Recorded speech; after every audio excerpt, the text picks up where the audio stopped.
ईमानदारी कहते हैं सबसे अच्छी नीति है, पर क्या वाकई ऐसा है? चलिए आज एक कहानी के जरिए इसी पुराने सवाल को थोड़ा कुरेदते हैं। एक ऐसी कहानी जो धोखे और सच्चाई के बीच की लड़ाई दिखाती है। और हाँ, ये भी कि क्या सच का मुश्किल रास्ता सच में मंजिल तक पहुंचता भी है या नहीं। जरा सोचिए, किसी ने अपनी पूरी जिंदगी की मेहनत, अपनी ईमानदारी की कमाई, खून पसीने की कमाई एक झटके में खो दी। कैसा लगेगा? क्या होता है ऐसे में? क्या वाकई अच्छाई हमेशा बुराई पर जीत पाती है?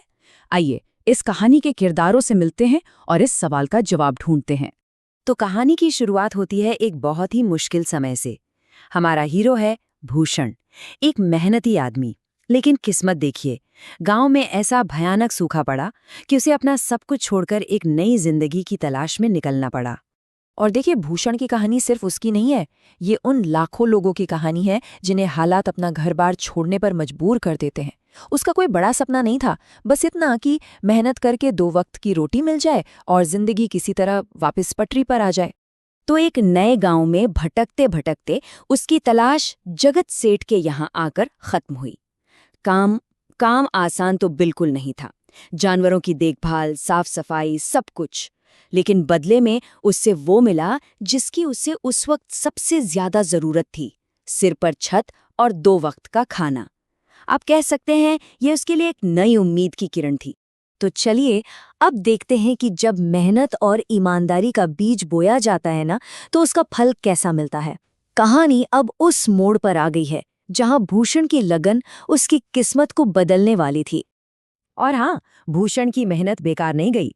उसकी लगन और काम करने का तरीका देखकर जगत सेठ इतने खुश हुए कि उन्होंने सीधा उसका वेतन 2 गुना कर दिया।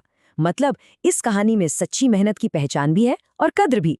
अब देखिए, साल गुजरते गए और भूषण की मेहनत रंग ला रही थी। जैसे कहते हैं ना, बूंद बूंद से सागर भरता है, बिल्कुल वैसे ही उसकी बचत एक अच्छी खासी रकम बन गई। उसने अपना एक छोटा सा घर भी बना लिया। लेकिन यही पैसा अब उसके लिए एक नई चिंता बन गया था। चिंता थी कि इसे चोर उचक्कों से कैसे बचाया जाए। और ये रकम थी 5,800 रुपये। सुनने में शायद आज ये बहुत बड़ी ना लगे, पर उस वक्त ये उसकी पूरी जिंदगी की कमाई थी। ये सिर्फ पैसे नहीं थे, ये उसके पसीने, उसकी ईमानदारी और उसके त्याग का सबूत थे। लेकिन कहते हैं ना, जहां पैसा होता है वहां लालच की नजरें भी पहुंच जाती हैं। और बस यहीं से कहानी में एक ऐसा ट्विस्ट आता है जहां भूषण की ईमानदारी का सबसे बड़ा टेस्ट होने वाला था। तो अपने पैसों को महफूज रखने के लिए भूषण ने जगत सेठ से सलाह ली। सेठ ने कहा, गांव के जमींदार के पास रख दो, वो सबसे इज्जतदार आदमी है। पूरे गांव में उसकी ईमानदारी की कस्में खाई जाती थी, पर अक्सर जो दिखता है वो होता तो है नहीं। उस इज्जतदार चेहरे के पीछे एक लालची और धोखेबाज इंसान छिपा था। तो हुआ ये कि कुछ साल बाद जब भूषण को जरूरत पड़ी और वो अपने पैसे वापस मांगने गया, तब जमींदार का असली चेहरा सामने आया।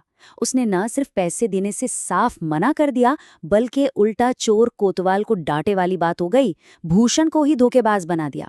मतलब सोचिए, वो अपनी ईमानदारी की इमेज को ही एक ढाल की तरह इस्तेमाल कर रहा था।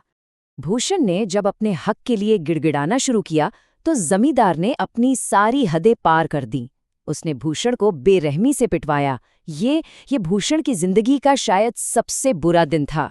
उसकी मेहनत की कमाई तो गई ही, इंसाफ मांगने की सजा उसे जुल्म से मिली। लेकिन कहते हैं ना, जब रात सबसे गहरी होती है तभी सुबह होने वाली होती है। कहानी में ये मोड़ तब आया जब भूषण ने रोते बिलखते सारी कहानी जगत सेठ को सुनाई।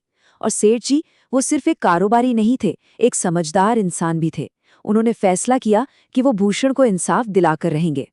जगत सेठ को एक बात अच्छे से पता थी कि जमींदार की सबसे बड़ी कमजोरी है उसका लालच। और बस उन्होंने इसी कमजोरी को अपना हथियार बनाने का प्लान बनाया। उन्होंने जमींदार को फंसाने के लिए एक ऐसा जाल बिछाया जिसमें एक बहुत बड़ी रकम का चारा था। अब यहां से कहानी और भी दिलचस्प हो जाती है। सेठ जी का प्लान बहुत सिंपल था, पर एकदम सटीक। उन्होंने जमींदार के सामने एक बहुत बड़ा लालच रखा। अब उस बड़ी रकम को पाने के लिए और खुद को ईमानदार दिखाने के लिए जमींदार ने झट से भूषण के पैसे लौटा दिए।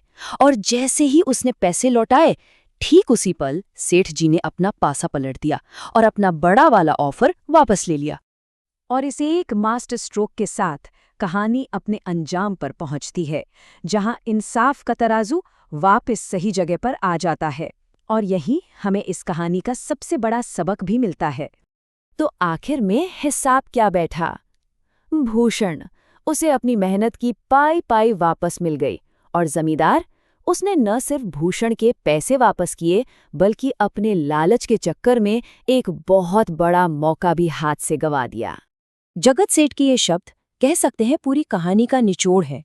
एक बहुत मजबूत संदेश है कि हाँ, रास्ता मुश्किल हो सकता है पर आखिर में जीत ईमानदारी की ही होती है। लेकिन ये कहानी हमें एक बहुत ज़रूरी सवाल पर लाकर छोड़ देती है। आज की इस भाग-दौड़ वाली दुनिया में क्या वाकई ईमानदारी का फल हमेशा मीठा ही होता है? ये एक ऐसा सवाल है जिसका जवाब शायद हम सबको अपने अंदर और अपने आसपास खोजना है।